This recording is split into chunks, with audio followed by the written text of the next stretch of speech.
이제 우리 모두 다 같이 자리에서 일어나셔서 경건한 마음으로 묵상 기도 드리심으로 대림절 세 번째 주일 예배로 나아가시겠습니다.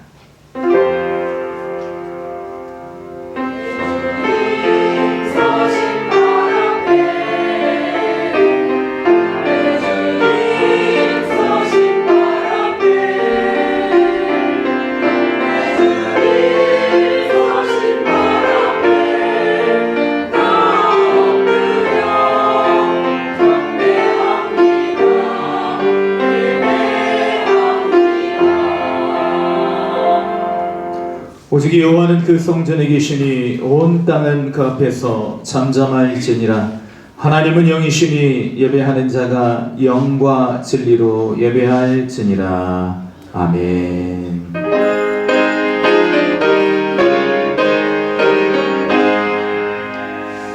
만복의 근원 하나님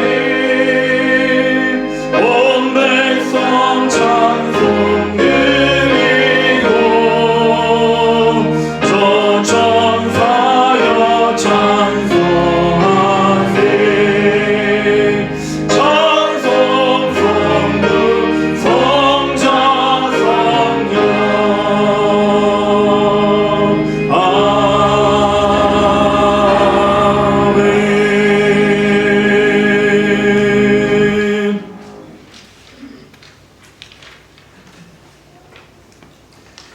광야와 메마른 땅이 기뻐하며 사막이 백합화같이 피어 즐거워하며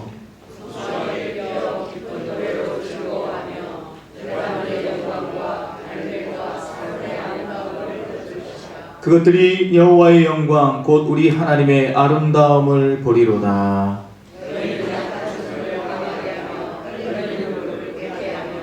겁내는 자들에게 이르기를 굳세어라 두려워하지 말라. 보라 너희 하나님이 오사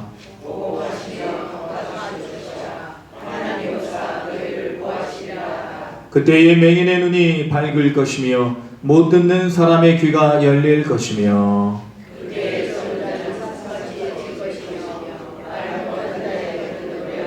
이는 광야에서 물이 솟겠고 사막에서 시내가 흐를 것임이라.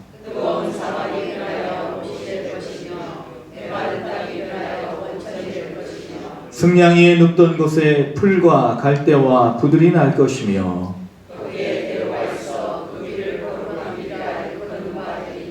깨끗하지 못한 자는 지나가지 못하겠고 오직 구속함을 입은 자들을 위하여 있게 될 것이라. 아멘. 우리 이 시간 지난 시간들 되돌아보시며 우리 주님께서 우리를 위하여 행하신 크고 놀라우신 일들 인하여 감사하시고 주의 뜻대로 살지 못하였던 우리의 모든 죄악과 허물을 우리 사랑하시는 주님 앞에 고하시며 침묵의 시간, 묵상의 기도의 시간으로 나아가시겠습니다. 다 같이 기도하십니다.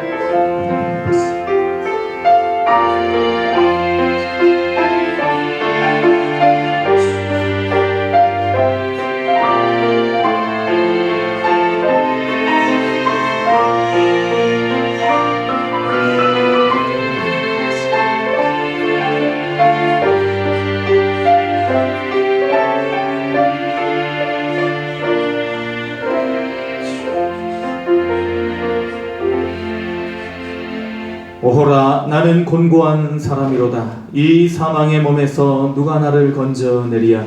우리 주 예수 그리스도로 말미암아 하나님께 감사하리로다. 그런즉 내 자신이 마음으로는 하나님의 법을 육신으로는 죄의 법을 섬기노라. 그러므로 이제 그리스도 예수 안에 있는 자에게는 결코 정죄함이 없나니 이는 그리스도 예수 안에 있는 생명의 성령의 법이 죄와 사망의 법에서 너를 해방하였음이라. 아멘. 사도신경으로 우리의 신앙을 고백하십니다. 나는 전능하신 아버지 하나님 천지의 창조주를 믿습니다. 나는 그의 유일하신 아들 우리 주 예수 그리스도를 믿습니다. 그는 성령으로 잉태되어 동정녀 마리아에게서 나시고 본디오 빌라도에게 고난을 받아 십자가에 못 박혀 죽으시고 장사된 지 사흘 만에 죽은 자 가운데에서 다시 살아나셨으며 하늘에 오르시어 전능하신 아버지 하나님 우편에 앉아 계시다가 거기로부터 살아있는 자와 죽은 자를 심판하러 오십니다.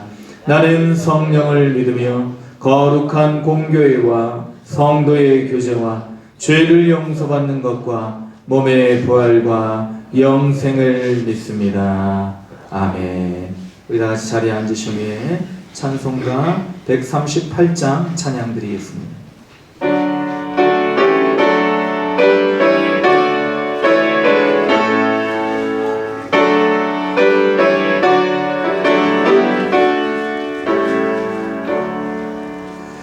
햇빛을 받는 곳마다 주의 예수 다스리시고 이 세상 끝날 때까지 그 나라 왕성하리라. 주님을 찬양하면서 간절히 기도드리니 그 기도 향기 되어서 주 앞에 성달하노라. 온 세상 모든 사람들이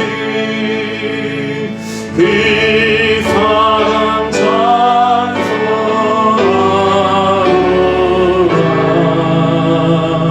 어린이들도 기뻐서 구주를 찬송하노라.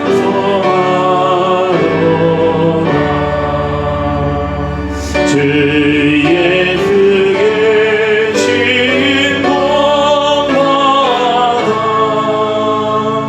은혜 충만하도다.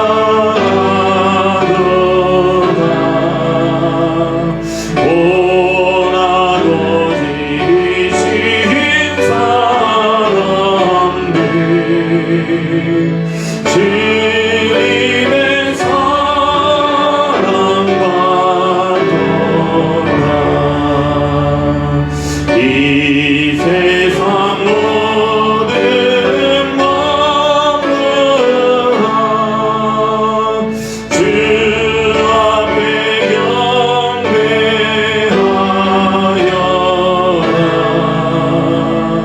저 천군 천사다 함께 주님을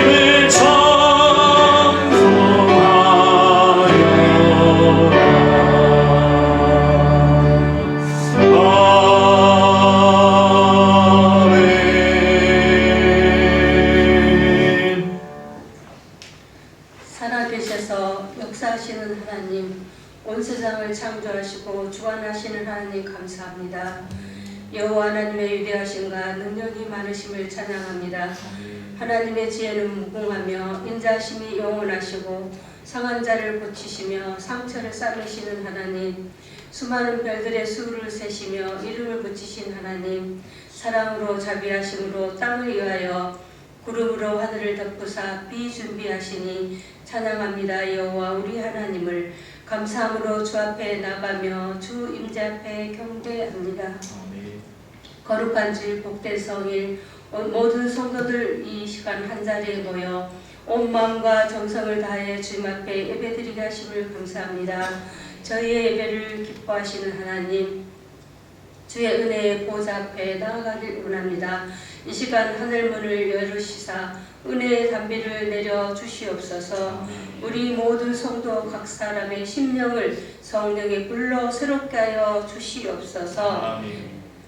무뎌진 우리의 믿음이 다시 다시 타오르게 하시며 지친 영혼과 심령이 갈급한 영혼들의 체험을 받아서 새 힘을 얻고 참된 안식을 누리게 하여 주시옵소서. 우리를 위해 십자가 지신 주님, 한 주간 우리의 마음과 생각이 분주함으로 주님을 잊고 살 때가 너무 많았습니다.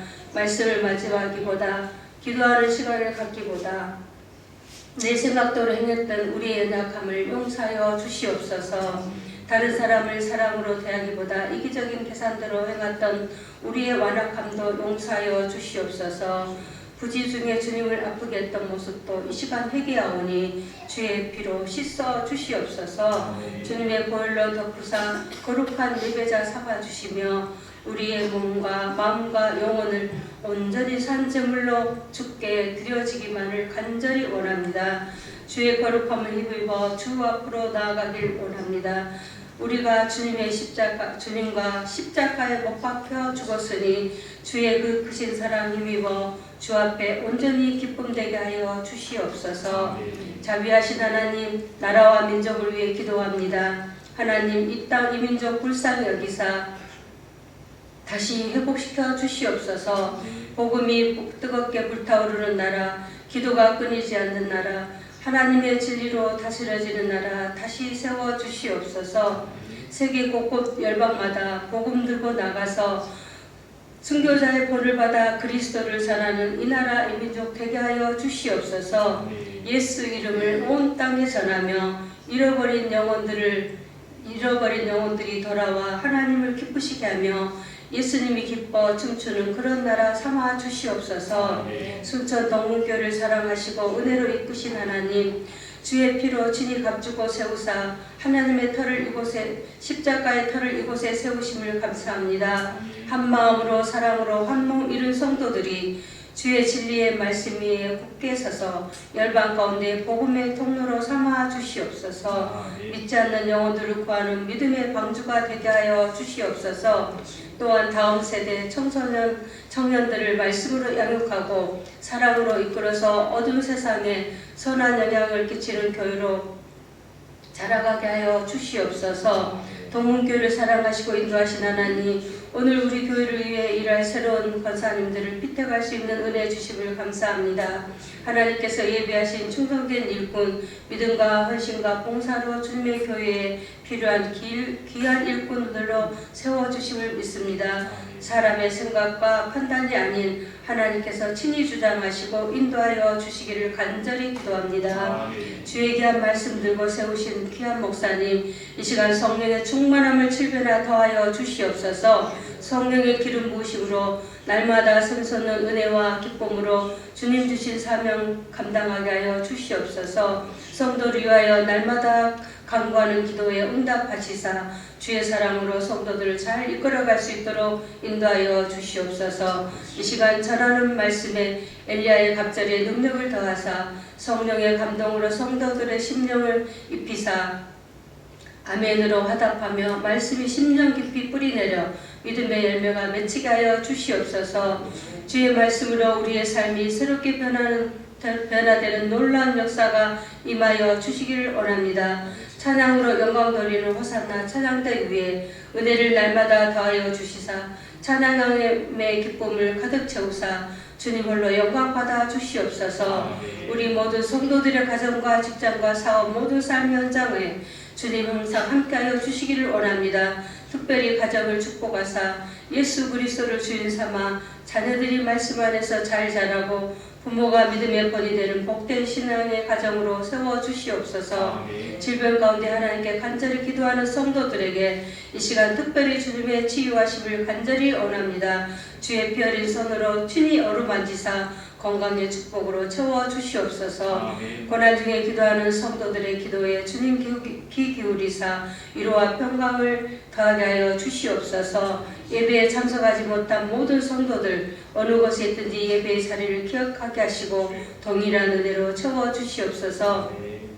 오늘 드려지는 이 예배를 통해 우리의 영이 하나님께 더 나아가는 삶이 되게 하시며 다시 시작되는 한 주간 흔들리지 않는 믿음으로 살아가기를 소망하며 삶의 모든 자리에서 예수 그리스도 향기를 드러내는 주의 믿된 자녀들로 세워주시옵소서. 내 삶의 주인 되시며 영원한 소망 되신 예수님의 이름으로 기도드립니다. 아멘.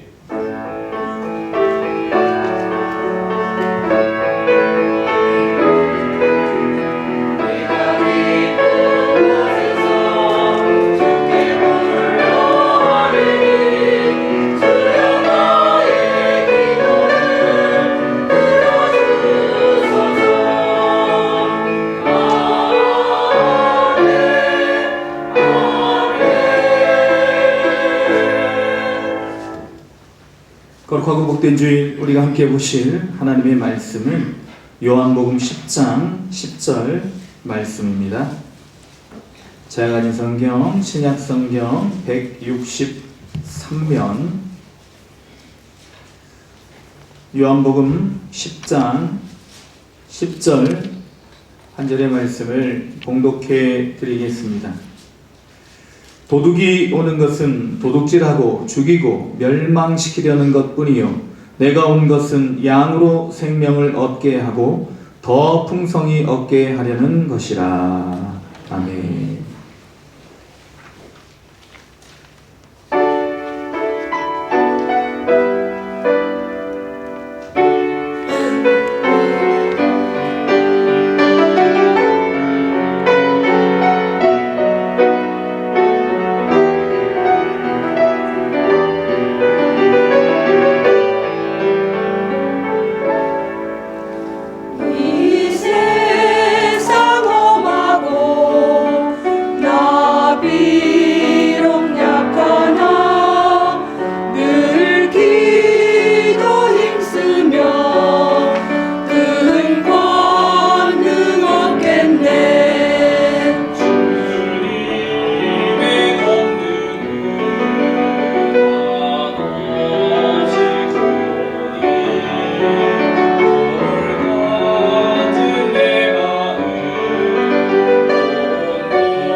아멘.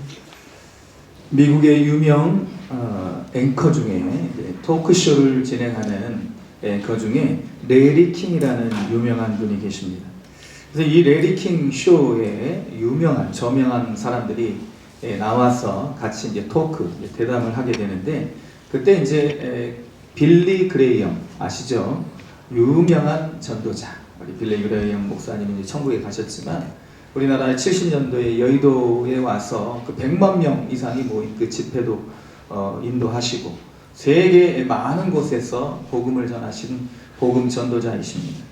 그래서 이제 레리 킹 이 토크쇼 진행자가 레리 킹이 이렇게 이야기를 하는 것입니다. 목사님은 한 해 평균 250만 명 그리고 평생 이제 추산해 보니 32억 명의 사람들에게 평생 복음을 전하셨습니다. 이제 목사님은 이제 나이가 많이 되셨으니 이제는 천국에 가셔서 하나님께 칭찬받을 일밖에 없는 것 같습니다. 라고 이렇게 이제 덕담을 하니까 이제 이 이야기를 들은 빌리 그레이엄 목사님이 잠시 이렇게 고개를 떨구더니 생각에 잠긴 듯이 그리고 다시 이제 고개를 들고 이렇게 이야기를 하더라는 것입니다.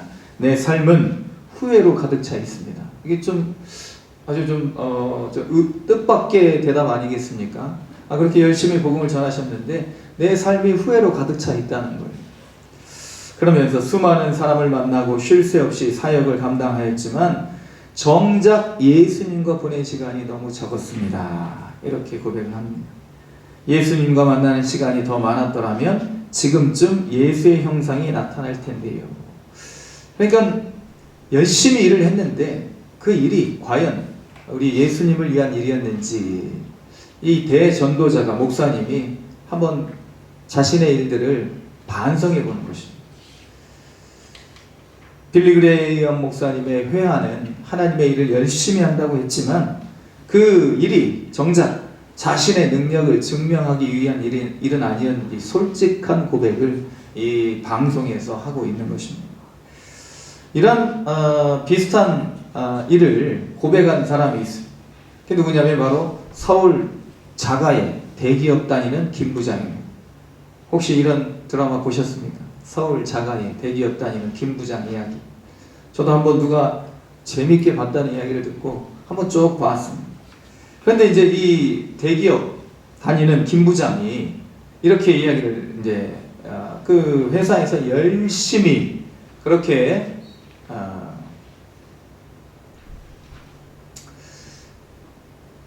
일을 했는데 결국에는 이제 회사에서 쫓겨나게 돼요. 그러면서 이제 어느 날 식당에서 밥을 먹고 또 이제 뭐 술을 좀 마시고 그러다 보니까 이제 시간이 오래되어서 가려고 하는데 돈이 없는 거예요. 그래서 막 이제 그 서울 모처에서 이제 자기 집이 있는 이 동쪽에 있는 자기 집 이제 광진구에 있는 그 집을 향해서 이제 걸어가는 거예요. 그 밤에 걸어가면서 이제 어느 이제 벤치에 앉아가지고 이제 자아와의 대화를 하는 것입니다. 자기 속에 있는 두 개의 자아 서로 이제 대화를 하는 거예요. 이제 뭐 드라마니까 이제 한 사람은 이렇게 나오고 똑같은 사람이 한 사람이 이렇게 나오고 이제 자기 어떤 그 삶에 대해서 평가를 하는 것입니다. 이 자아는 이렇게 평가를 하고 또 다른 자아는 또 이렇게 평가를 하는 것입니다. 그러면서 이제 이 대기업의 그 정체성을 가지고 있는 자아가 이 얘기를 하는 것입니다. 내가 뭘 잘못했어? 이렇게 열심히 살았는데 이렇게 최선을 다해 살았는데 왜 내 삶은 이렇게 망가지고 있는가 하고 이렇게 이제 자신의 회한에 잠기는 거예요. 자신에 대한 원망, 뭐 세상에 대한 불평 이런 것들을 이야기합니다. 그러니까 다른 자아가 이야기를 하는 거죠. 과연 네가 열심히 살았다고 자부할 수 있어? 자평할 수 있어? 열심히 산 게 아니라는 것입니다. 나는 서울 자가에 대기업을 다니고 있었는데 하루 아침에 직장에서 쫓겨나고 보니까 자기 삶이 아무것도 아니더라는 것입니다. 그래서 이제 결론은 뭐냐면 이 대기업 김 부장 서울 자가의 그런 이 자부심을 깨뜨리는 것입니다. 다른 자아가 좀 뭔가 이렇게 좀 이 다른 자아는요 좀 더 객관적이고 그리고 이 자아는 좀 더 성숙한 자아죠. 이 자아는요 이 대기업 다니는 그 정체성의 메인 자아는 그런 어떤 자존감으로만 뭉쳐 있는 거예요. 그러니까 요점은 뭐냐? 너가 이렇게 최선을 다해 살았지만 그 최선을 다해 산 것이 과연 가족들을 위한 것이었는가? 과연 회사를 위한 것이었는가? 공공의 이익을 위하여 열심히 살았는가? 그거에 대해서 지적을 하는 것입니다. 이 성숙한 자아는. 그러면서 이 성숙한 자아의 말에 굴복을 하게 되는 것이지.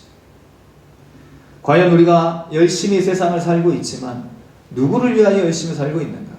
나의 자존감 아니면 내 자아실현을 위해서 열심히 살고 있지는 않은지 그것을 다른 사람을 위하여 사는 것으로 가족들을 위한 헌신으로 포장하고 착각하고 있지는 않은지 그런 이야기를 이 드라마에서 보여주고 있는 것입니다.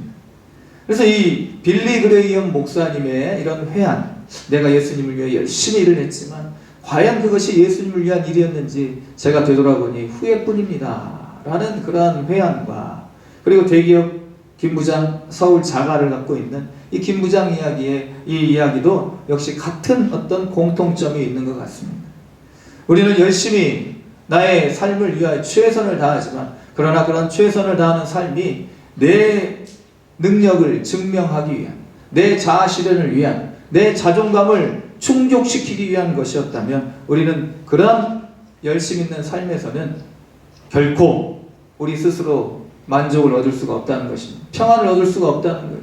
늘 많은 사람들 앞에서 자신을 잘 보여야 되기 때문에 늘 사람들의 시선을 의식하고 거기에서 열심히 일을 하지만 돌아오는 것은 회한과, 그리고 돌아오는 것은 다른 사람들의 시선으로부터 벗어났을 때에 자신이 가질 수밖에 없는 자괴감, 이런 것들이 생길 수밖에 없다는 것입니다.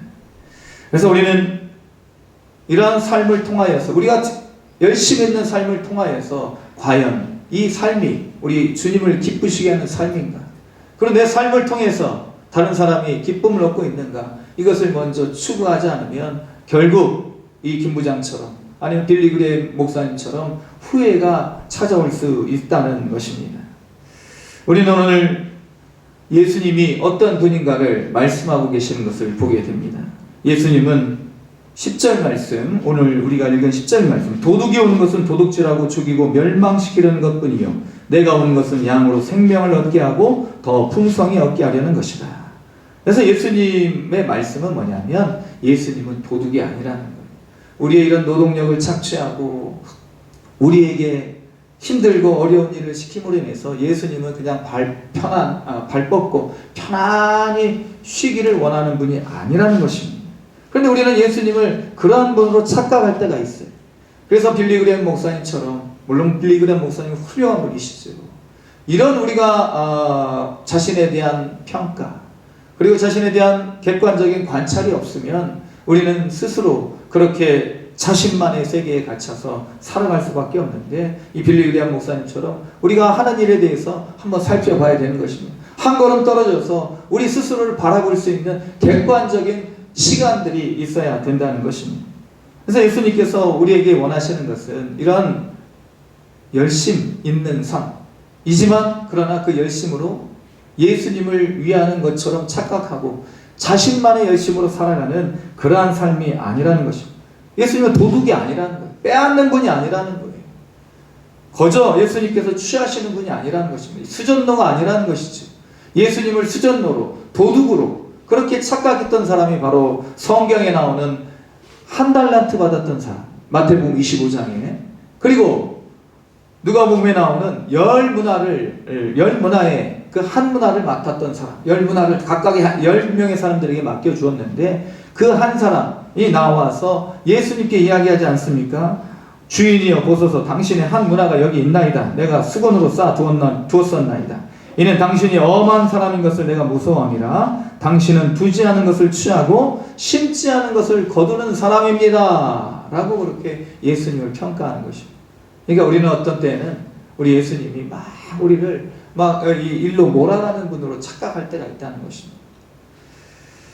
사랑하는 성도 여러분, 우리 주님께서 우리에게 원하시는 것은 일이 아니고 예수님과의 관계입니다. 예수님이 어떠한 분인가를 아시고 예수님이 우리를 사랑하시는 그 사랑을 우리가 먼저 느끼지 못하고 누리지 못하면 우리는 늘 이와 같이 빌리 그레이엄 목사님처럼 우리도 또한 그런 회한에 빠질 수밖에 없다는 것입니다. 한때 지저스 CEO라는 최고 경영자 예수라는 책이 유행한 적이 있습니다. 그래서 이 예수님께서 이제 경영자라는 거죠. 그래서 저도 이제 책을 가지고 있지만 조금 읽다 말았습니다. 근데 이제 내용은 뭐냐면 이 알파 리더십이 있고 세상의 사람들 중에 베타 리더십이 있다는 것입니다. 알파 리더십은 뭐냐? 이제 아버지의 리더십입니다. 권위를 가지고 막 이끌어가는 거죠. 사람들을 막 이렇게 힘있게 이끌어가는 그런 경영 스타일의 경영 스타일을 가리켜서 알파 경영이라 하고, 베타 경영은 이제 어머니 경영입니다. 어머니 같은 섬세함으로 상호 협력을 이끌어내고, 그렇게 이제 협력해서 같이 이렇게 가는 그런 경영 스타일을 베타 경영이라고 합니다. 그래서 알파 경영도 있고 베타 경영도 있는데, 예수님은 알파와 베타의 경영의 스타일을 두루 갖추신 분이라는 거예요. 그래서 이 알파와 베타의 경영 스타일을 합쳐서 오메가 스타일이라고 이렇게 책에 적어 놓았습니다. 그래서 뭔가 이렇게 이런 리더십을 가지면 좋겠다. 예수님이 가지고 계셨던 그 리더십, 오메가 타입의 리더십을 가지면 이제 교회도 부흥하고 또 이제 우리의 삶도 풍성해진다. 이런 어떤 취지인 것 같아요. 그래서 겉표면에 책에 이렇게 쓰여져 있습니다. 역사상 가장 탁월했던 리더 예수, 이제 그를 당신의 멘토로 삼는다. 멘토 아시죠? 스승. 근데 이제 이 책을 지금 와서 평가를 해보면 예수님은 CEO가 아니라는 거죠. 이런 책에 대해서. 그때 당시에는 굉장히 유행도 하고, 저도 이제 막 그런 어떤 흐름에 맞춰서 책도 사가지고 읽어보려고 했는데 꽂아놓고 지금 10몇 년이 지났습니다. 결론은 뭐냐? 교회는 회사가 아니라는 거죠. 예수님은 우리의 구세주이시지, 우리의 잠재력을 이끌어내는 인생의 멘토에 그쳐서는 안 된다는 거예요. 예수님 말씀하시는, 오늘 본문에서 말씀하시는 풍성한 삶은 우리의 잠재력을 극대화하는 삶이 아니에요. 우리가 가지고 있는 잠재력, 능력을 극대화해서 세상 속에서 이것도 취하고 저것도 성공하고 이런 어떤 성공하는 삶을 살아가라는 것이 예수님의 풍성한 삶의 권면이 아닌 것입니다. 예수님께서 경영을 하시는 분이었다면 아마 성경에 나온 그런 식으로 행하시지 않았을 거예요. 성경에 보면요, 예수님의 공적 사역을 시작하셨을 때 곧장 예루살렘으로 가시지 않았어요. 우리로 말하면 서울로 가시지 않았다는 거예요. 사람은 태어나면 서울로, 말은 제주도로. 우리도 이런 말이 있지 않습니까? 예루살렘은요, 그 촌구석, 갈릴리, 나사렛, 그곳에 머물러 계셨어요. 이 갈릴리 지방을 중심으로 해서 사역을 하셨다는 거예요. 대부분의 사역의 장이 갈릴리였다는 사실을 우리는 기억을 해야 합니다. 그러니까 동생들도 답답해가지고 이 동생들이 예수님을 채근하는 것입니다. 형님, 자신을 나타내려면 예루살렘으로 가셔야 되지 않겠습니까? 사람들 많은 곳에 가셔서 여기에서 행하는 능력도 행하시고 복음도 전하면 더 효과적으로 복음의 그 사역이 극대화되지 않겠습니까?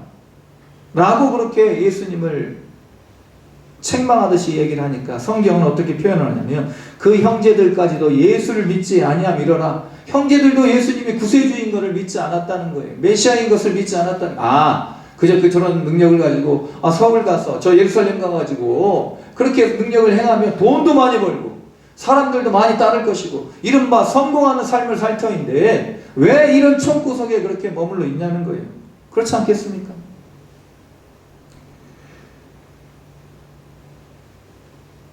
그리고 이제 예수님의 제자도 그렇게 똑같은 얘기를 하는 거예요. 가롯 잇 아닌 유다. 가롯 유다가 있고 또 다른 유다가 있죠. 예수님의 제자 중에. 그 유다가 이제 이야기를 합니다. 주여, 어찌하여 자기를 우리에게는 나타내시고 세상에게는 아니하려 하시나이까. 그러니까 왜 우리한테만 나타내시고 세상 가운데 나타나시지 않습니까? 그러니까 예수님이 대답하시되, 사람이 나를 사랑하면 내 말을 지키리니 내 아버지께서 저를 사랑하실 것이요 우리가 저에게 와서 거처를 저와 함께 하리라. 그러니까 예수님은요, 이게 무슨 말이냐?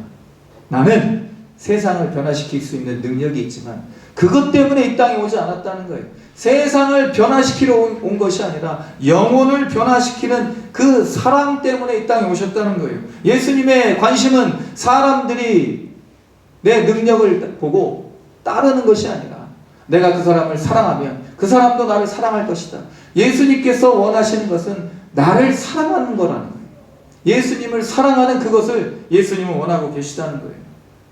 능력을 통해서 사람들을 잠재력을 극대화시키고 성공시키고 뭐 이른바 사회에서 영향력 있는 사람으로 만드는 것이 예수님의 목적이 아니라 하나님을 사랑하는 사람으로 만드는 것이 예수님의 목적이라는 것입니다. 그래서 예수님께서는요, 기적을 행하시되 주로 불쌍한 사람들, 병자들, 그리고 대화를 하시는 데 있어서, 만나신 데 있어서 세리와 창녀들, 소외된 사람들을 주로 만나셨다는 것입니다. 그 사람들과 식사하시고 그 사람들에게 복음을 전하시고, 한마디로 말해서 영양가 없습니다. 뭐가 없는 거예요. 그러나 예수님은 이러한 사람들을 만나시는 이유가 바로 하나님께서 구속의 역사를 이루어 가실 것이라는 그 믿음 때문에 자기가 만날 수 있는 가장 가까운 사람, 그 중에서도 사람들이 만나기를 꺼려하고 사람들로부터 소외된 사람들을 먼저 만나 주셨던 것입니다. 생각해보면 예수님의 33세의 이 나이, 이때 이제 십자가에 돌아가셨으니 이 33세의 나이 연세 중에서 3년만을 공생애로 그렇게 할애하셨다는 것은 우리가 생각할 때는 효율적이지 않습니다. 그러니까 석가모니가 태어나자마자 7발자국 떼고 나서 하늘을 향해 손을 들고 천상천하 유아독전, 깐나나이가 태어나자마자 7발자국 옮겼다는 거예요. 그리고 하늘 바라보면서 하늘과 땅 사이에 나만이 존귀한 사람이다, 나만이 세상을 구원할 사람이다, 그렇게 이야기를 했다는 거 아니겠습니까? 예수님 한 살이 아니더라도 한 10살 때, 그렇게 이제 아니면 12살 때 그 예루살렘 올라가셔서 그 소년 예수님께서 그때부터 사역을 하셨다면 얼마나 많은 사람들이 예수님 앞에 돌아오겠습니까? 얼마나 많은 사람들이 복음을 믿고 회심하겠습니까? 예수님 그렇게 하시지 않았다는 거예요. 예수님은요, 3년의 이 공생애를 통해서 하나님의 복음을 전하셨습니다. 그것은 결국 예수님이 하나님을 전적으로 의지하셨다는 증거입니다. 예수님께서 3년이라는 시간들을 통해서 기다리셨던 이유는 예수님의 가정에 이 요셉이라는 아버지가요, 일찍 돌아가셨다는 것을 우리는 성경을 통해 알 수 있어요. 그래서 가장으로서 가정을 먼저 돌보고, 이제 맏아들 아니겠습니까? 예수님이 어머니 마리아를 봉양한 거예요. 그리고 어느 정도 이제 형제들이 이런 어떤 자립의 능력이 갖추어졌을 때 예수님께서 그때부터 공생애를 시작하셨다는 것을 알 수 있습니다. 빨리 많이 부지런히 사역한다고 해서 그것이 꼭 효과적이 아니라는 것은 예수님께서 이 공생애를 통해 보여주신 것이지, 하나님께서 하시는 것이고, 하나님께서 내 때를 하나님께서 이루어 주실 때 그 때에 맞춰서 하나님의 그 시간에 맞춰서 행하는 것이 바로 예수님의 공생애의 사역이었던 것입니다. 예수님은요, 크고 화려한 그리고 넓고 큰 이런 것들을 추구하지 않으셨습니다. 작은 것에서, 그리고 아주 소외된 것에서 예수님은 사역을 시작하셨습니다. 그러므로 예수님은 도둑이 아니라는 거예요. 오늘 말씀에 도둑은 도둑질하고 죽이고 멸망시키기 위하여 이 땅에 오지만 나는 생명을 주고 더 풍성히 얻게 하려는 것이 내 삶에 이 땅에 온 목적이다. 그래서 예수님 아닌 다른 사람들, 이 도둑이 누구일까? 예수님이 말씀하시는 도둑은 그 당시에 율법을 악용하여서 사람들에게 죄책감을 심어주고 자신들의 율법 준수 행위를 자랑하는 율법주의자들, 종교 지도자들, 이른바 종교 기득권층을 가리키는 것입니다. 율법은 죄를 깨닫게 하고 하나님의 은혜를 붙들게 하는 목적으로 이스라엘 백성에게 하나님께서 주신 것인데, 율법을 지키는 행위를 선과 악의 기준으로 삼아버린 이 종교 지도자들은 타락한 사탄의 하수인에 불과한 사람들이었던 것이지. 선과 악의 기준은 오직 하나님께 있습니다. 우리가 율법을 잘 지키고 못 지키고 이것이 선과 악의 기준이 될 수가 없다는 거예요. 하나님께서 정하신 방법으로만, 하나님이 온전한 하나님의 기준으로만 하나님께서 심판하시고, 하나님의 심판의 기준에 의해서 우리는 선과 악인으로 갈라질 수가 있다는 것입니다. 우리 사람은요, 선과 악을 판단할 수가 없어요. 한때 양두구육이라는 말이 유행했죠. 양의 머리를 걸고 개고기를 판다. 양두구육. 양의 탈을 쓴 이리가 바로 이 종교 지도자들이었던 거죠. 예수님은 회칠한 무덤이라고 꾸짖으셨습니다.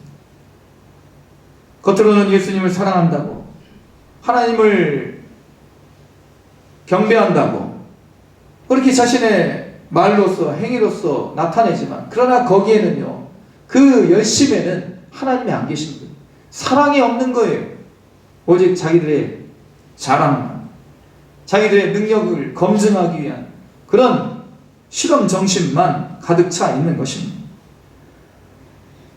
지금 이 시대의 도둑이 또 활개치고 있죠. 바로 이단 사이비들 아니겠습니까? 하나님의 사랑, 예수 그리스도의 십자가의 은혜 말고 다른 것 필요해. 그래서 이제 다른 것들을 자꾸 첨가하지 않습니다. 열심도 첨가하고 깨달음도 첨가하고. 이런 이단 사이비들의 결국 목적은 무엇입니까?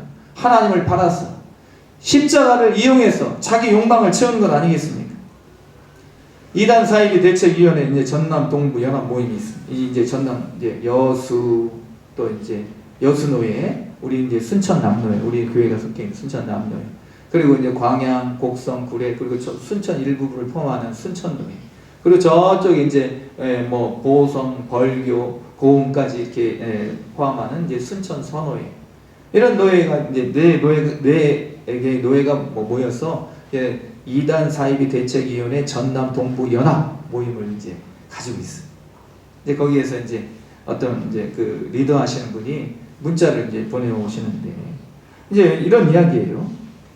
지금 이제 단톡방에 올린 이야기인데, 신현욱 목사님이라는 분이 계십니다. 신천지에서 그 이제 교리장을 했던 사람이에요. 그러니까 신천지에 교육시키는 사람들의 이제 대장이었던 그 사람이 이제 회심을 하고 나와서 이제 목사 안수 받고 이제 이단 상담소를 운영도 하고 목회도 하고, 신현욱이라는 분, 이분이 계시는데, 이분이 이제 그 내부 사정을 이제 알아가지고 글을 올린 거예요. 지금 이만희 교주의 부인 유천순, 예전에는 이제 다른 사람이었죠. 이제 유천순 씨가 사망했다는. 근데 이제 신천지에서 쉬쉬하는 거죠. 왜냐하면 지금 교주의 부인, 한마디로 말해서 영생 불사한다고 하는 이 신천지인들이 철석같이 믿고 있는 교주의 부인이 죽었단 말이에요. 자신들도 안 죽는다고 지금 생각하고 있잖아요. 근데 보혜사 사모님이 죽다니 이제 이게 난리가 난 거예요. 이제.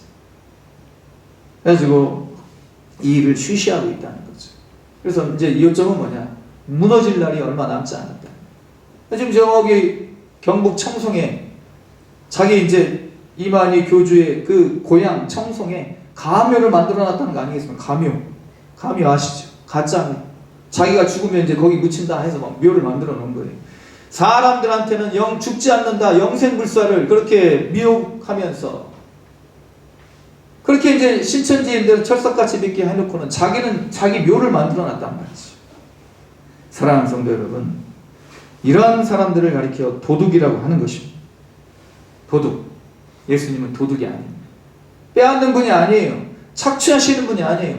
뭔가 막 일을 맡기셔가지고 이 사람을 통해서 내가 좀 편하게 한번 살아봐야 되겠다, 그런 악덕 사채업자, 아니면 회사의 사장이 아니라는 것입니다.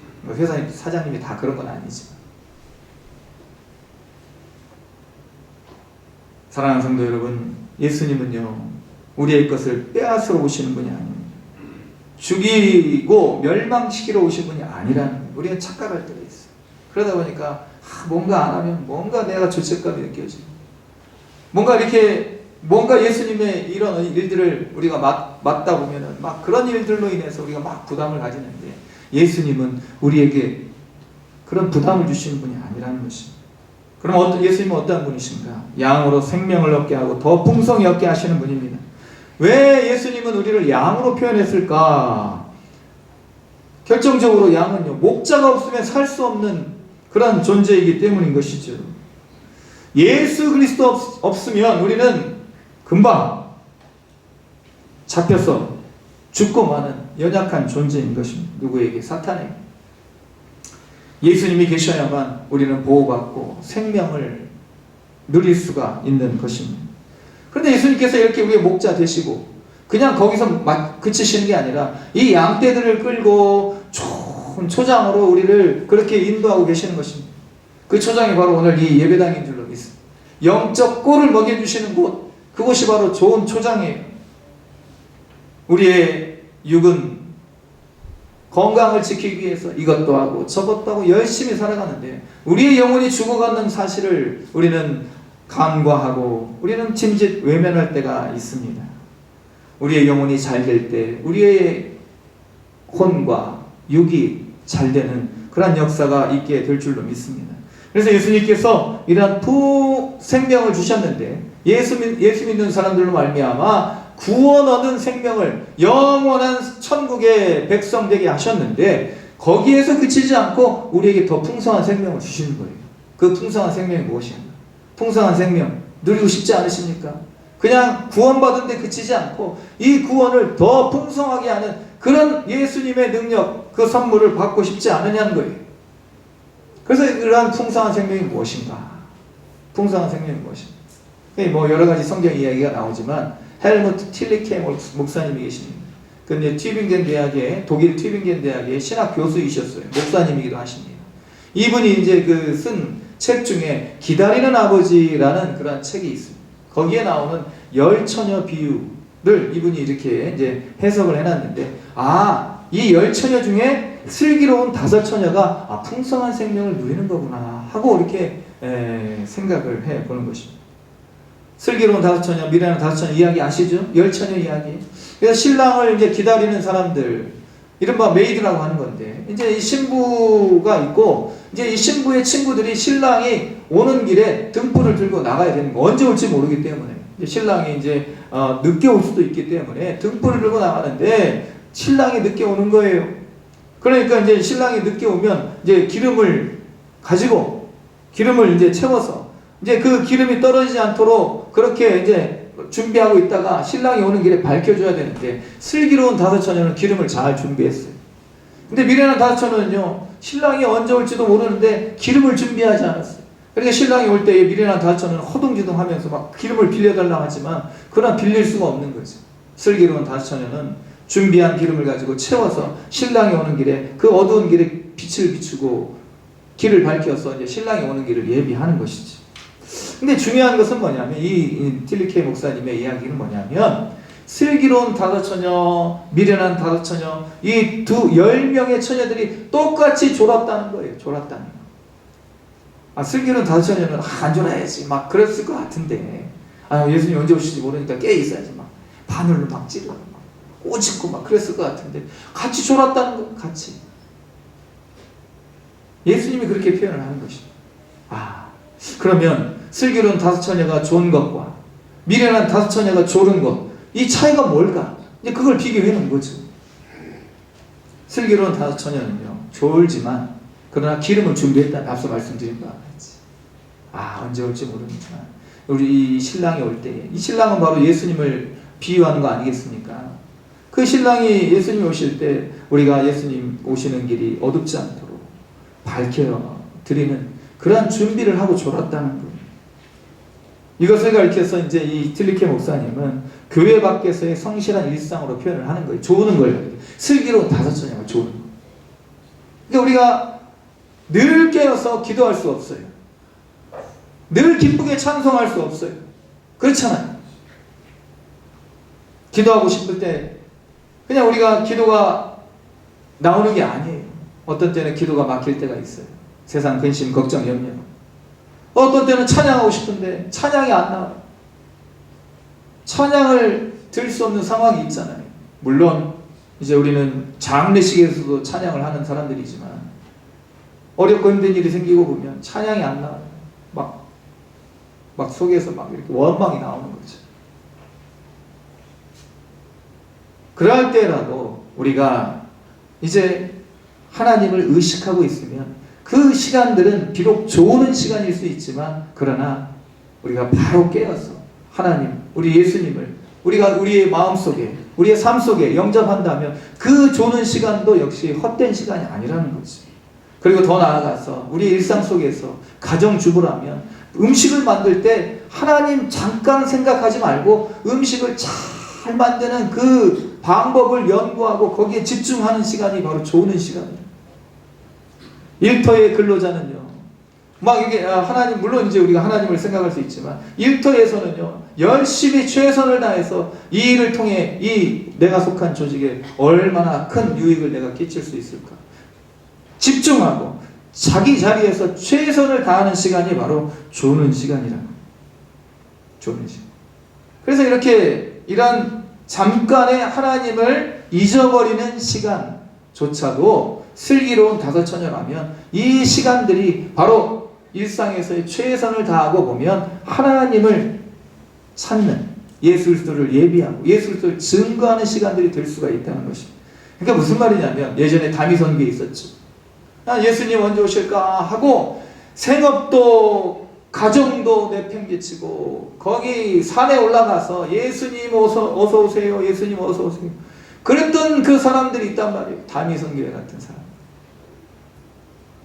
하나님께서는요 우리의 가정을 내팽개치고 우리의 생업도 소홀히 한 채 하나님만을 섬기라고 그렇게 우리를 몰아가시는 분이 아니라 그 사람들이 바로 도둑입니다. 도둑. 이단 사이비들은 그렇게 해요. 집중해라. 한순간도 잊지 말아라. 우리 주님은요 우리가 졸 수 있는 존재라는 것을 오늘 이 열처녀 비유에서 말씀하고 계시는 거예요. 그래서 이런 하나님께서 우리 예수님이 이제 언제 오실지 모르겠다. 네 신랑이 언제 오실지 모르니까 그냥 하나님께 맡기고 그 오는 시간이 우리가 막 붙들고 있는다고 해서 그 신랑이 빨리 오지도 않을 것이고 우리가 이제 슬기로운 다섯 처녀의 이야기예요. 신랑이 빨리 오고 늦게 오면 우리의 능력 밖의 일이니 우리는 그 주인이 오시는 시간 그 시간이 더뎌지면 우리가 지치고 고나면 잠깐 동안 쉬면서 그 주인이 신랑이 왔을 때 불을 밝히 켤 수 있는 그 준비만 해놓지. 그것이 바로 슬기로운 다섯 처녀의 잠이었고 이 성경에서는 이것을 가리켜서 평안이라고 하는 것입니다. 사랑하는 성도 여러분, 우리 주님께서 우리의 삶을 주관하고 계시다는 그런 믿음이 있으십니까? 그럼 우리 평안을 누리셔야 돼요. 막 우리 주님을 믿으면서도 일이 이루어질까 안 이루어질까 막 불안해하고 막 조급해하고 하나님 왜 빨리 안 이루어주세요? 하나님 왜 내 기도 안 들어주세요? 이런 것은요 미련한 다섯 처녀의 잠이랍니다. 주님 다시 오심을 기다리며 평안을 누리는 삶, 이것이 바로 예수님이 말씀하신 더 풍성한 삶이라는 것입니다. 더 풍성한 삶. 우리의 세상의 삶 속에서 그리스도인들이요 평안을 누리지 못해요. 하나님을 믿는다 하면서도 믿지를 못해요. 하나님 나라가 가까이 왔다, 하나님 나라가 이미 이루어졌다, 그렇게 믿으면서도 하나님 나라의 백성으로 살지를 못해요. 언제만 하나님 나라 백성이 되어 있느냐? 교회에서 예배드릴 때. 그것도 감사한 일이죠. 그래 우리의 이 교회와 우리 예배드릴 때와 우리의 일상의 삶 속에서 우리는 늘 예배자로 하나님 주시는 평안을 누리는 삶을 살아가야 될 줄로 믿습니다. 말씀을 정리하고자 합니다. 우리 빌리 그레이엄 목사님의 고백은 너무 귀한 거예요. 이분이 그런 대전도자로서 이런 이야기를 하면요 다른 사람들이 저런 위대한 목사님도 저런 말을 한단 말이야 하고 이렇게 오해할 수도 있지만 우리는요 이 빌리 그레이엄 목사님의 이야기를 주목할 필요가 있습니다.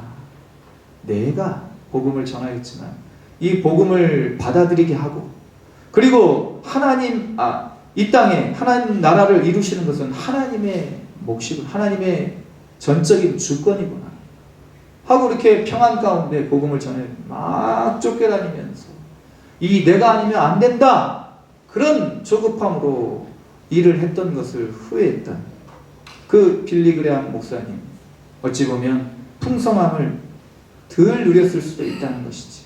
우리는 이러한 목사님의 그러한 자신에 대한 회한 반성을 우리의 믿음으로 승화시켰어. 우리가 어떻게 되든지 우리 예수님은 우리를 빼앗고 도둑질하고 멸망시키는 분이 아니라는 사실을 기억하시고 예수님께서 우리에게 주시는 더 풍성한 생명 예수님은 세상을 변화시키는 능력자가 아니라 사람의 영혼을 변화시키는 사랑의 구세주이심을 우리가 믿으시고 그 예수님의 사랑 가운데 평안으로 살아가시는 저와 여러분이 되시기를 주님의 이름으로 축원을 드립니다. 기도하시겠습니다. 거룩하신 하나님 아버지, 내가 온 것은 양으로 생명을 얻게 하고 더 풍성히 얻게 하려는 것이라. 우리 주님을 믿는다 하면서 우리 마음 가운데 평안이 없는 이유를 오늘 우리가 다시 한번 살피게 하여 주시고, 우리 주님께서 우리에게 원하시는 것, 기뻐하시는 것, 우리 주님의 뜻대로 주님의 마음을 닮아 우리 주님과 늘 동행하는, 주님을 사랑하는 사람들, 더 풍성한 생명을 누리는 사람들 되게 하여 주시옵소서. 양으로 생명을 얻게 하고 더 풍성히 얻게 하시기 위하여 이 땅에 십자가의 제물이 되시고 우리를 영원토록 사랑하시는 예수님의 이름으로 기도드립니다. 아멘. 찬송가 96장 찬양 드리겠습니다.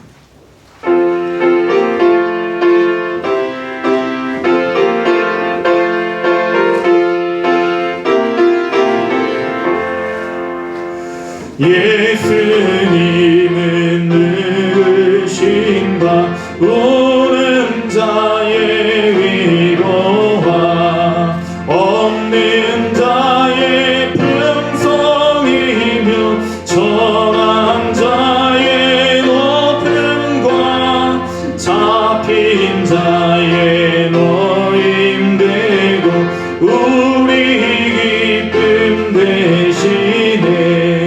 예수님은 누구신가 약한 자의 강함과 능먼 자의 빛이시며 병든 자의 고침과 죽은 자의 부활되고 우리 생명 되시네. 예수님은 누구신가 주한 자의 정함과 죽을 자의 생명이며 죄인들의 중보와 멸망자의 원되고 우리 평화 되시네. 예수님은 누구신가 온 교회의 머리와 온 세상의 구주시며 모든 왕의 왕이요 심판하실 주님 되고 우리 영광 되시네. 예수님 누구십니까? 우는 자의 위로, 없는 자의 풍성, 천한 자의 높음, 잡힌 자의 노임되고 우리 기쁨, 우리 부활, 우리 구원, 우리 평화, 우리 생명, 우리 영광 되십니다. 우리 주님, 우리에게 좋은 것 주시려고 친히 그 목숨을 버리셔 우리를 끝까지 사랑하신 그 사랑을 우리가 한시라도 잊지 않고 놓치지 않고 누리며 살아갈 수 있는 풍성한 생명을 누리는 사람들 되게 하여 주시옵소서.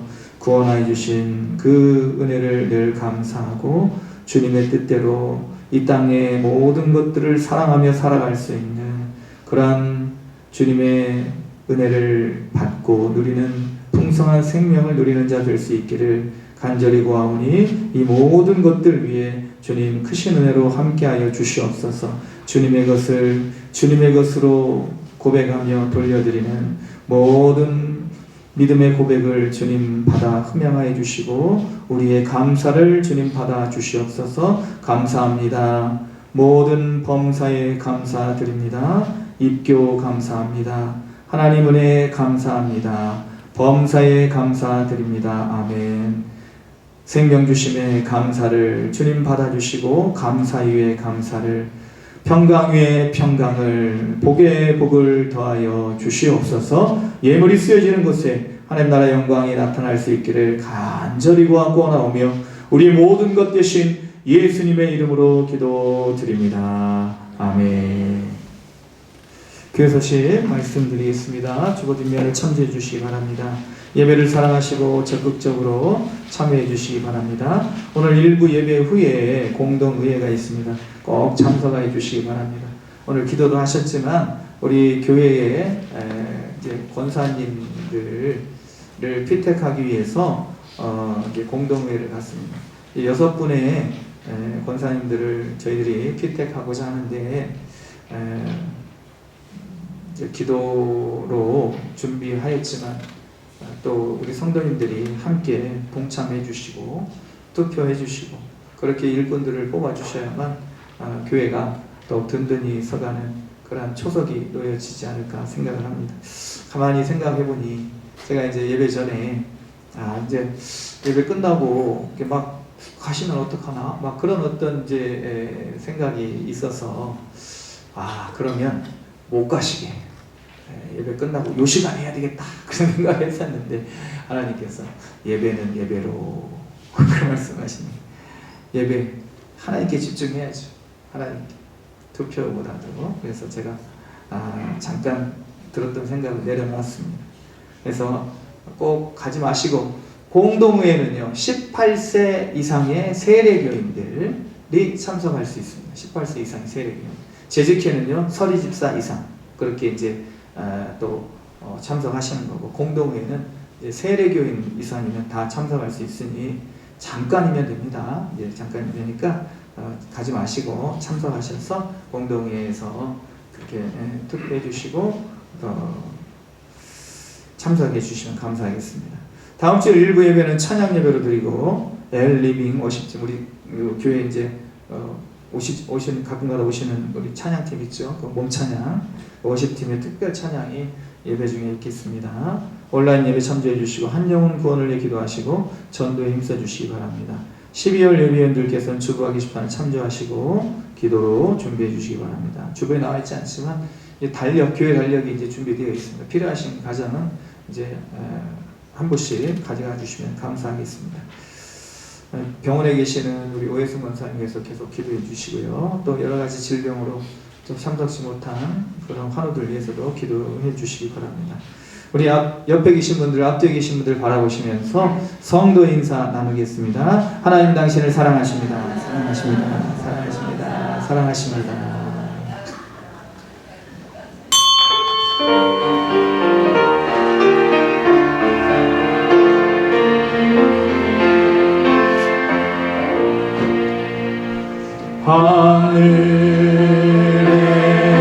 하늘에 계신 아버지 이름 거룩하사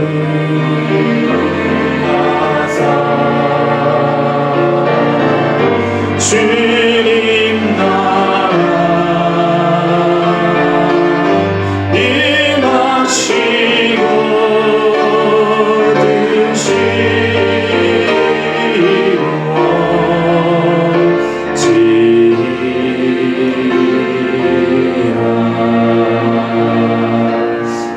일용할 양식 드시고 우리들의 근죄 다 용서하옵시고 또 시험에 들게 마시고 악에서 구원하소서.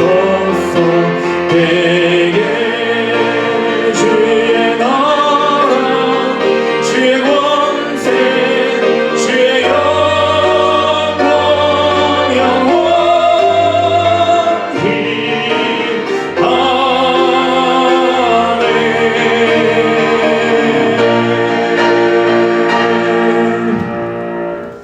이제는 우리 주 예수 그리스도의 크신 은혜와 하나님 아버지의 극진하신 사랑하심과 성령님의 감동감화 충만 교통하심의 은총이 양으로 생명을 얻게 하시고 더 풍성히 얻게 하시려고 그 놀라운 사랑을 몸소 보여주신 주님의 그 은혜와 사랑 가운데 늘 거하기를 원하며 풍성한 생명을 누리기를 다짐하는 여기 문주에 사는 모든 백성들 위해 또 이후에 있을 공동의회 위해 우리 모든 환우들 위해 지금부터 영원토록 함께 계시기를 간절히 축원하옵나이다. 아멘.